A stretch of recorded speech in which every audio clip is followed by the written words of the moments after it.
Okay, so we're ready to do the laminating portion of this countertop.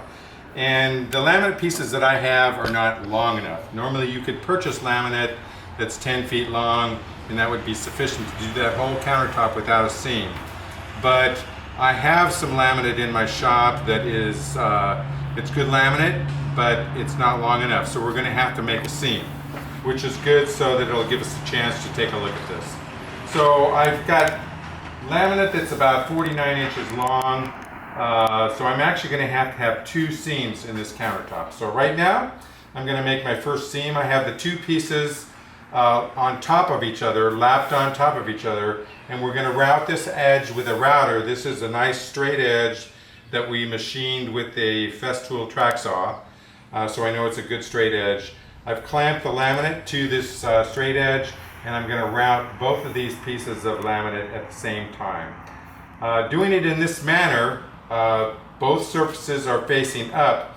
When we rotate the top piece 180 degrees, that should be a perfect joint. Even if it wasn't exactly perpendicular to the countertop, it would still be a good joint. So we're going to go ahead now and take our standard router with a straight bit and a flush bearing on it, a flush trimming bearing bit, and I'm going to go ahead and route this.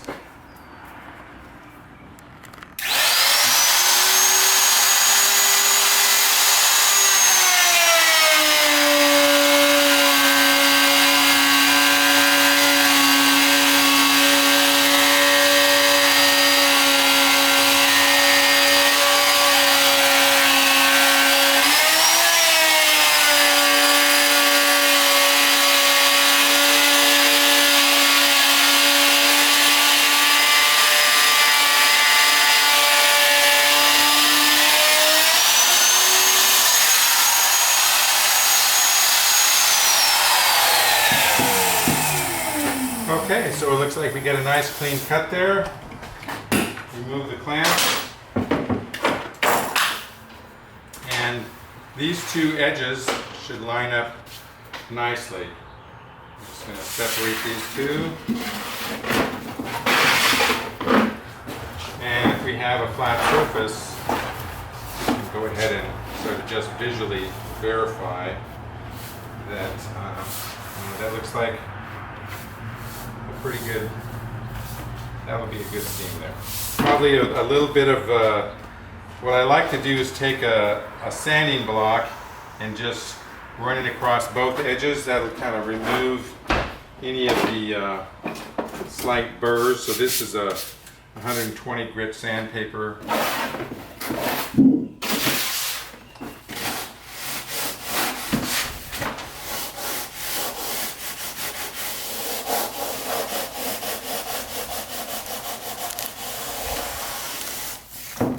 Sand that, and what I'm also going to do is I'm just going to label this with a magic marker, which we'll be able to remove later. That's seam 1,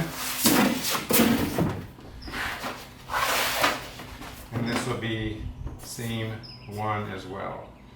Go ahead and sand that.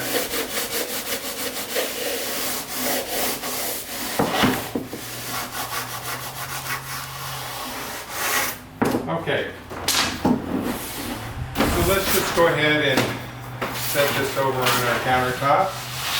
Are we still filming? Mm-hmm. Okay.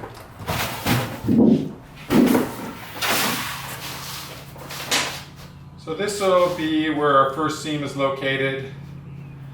Actually, what I'm going to do, that's the end that's exposed. So orient it like this. This is going to be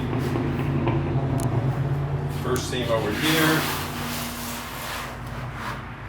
and then the second seam will be further into the corner, so it'll be in a slightly less noticeable place. So I'm just going to go ahead. See, I put my felt pen in here. This is going to be seam 2, and we'll get another piece of this material. Piece, and label this seam 2, and then we're going to take and route both of these pieces at the same time. Want me to stop here? Yeah, probably.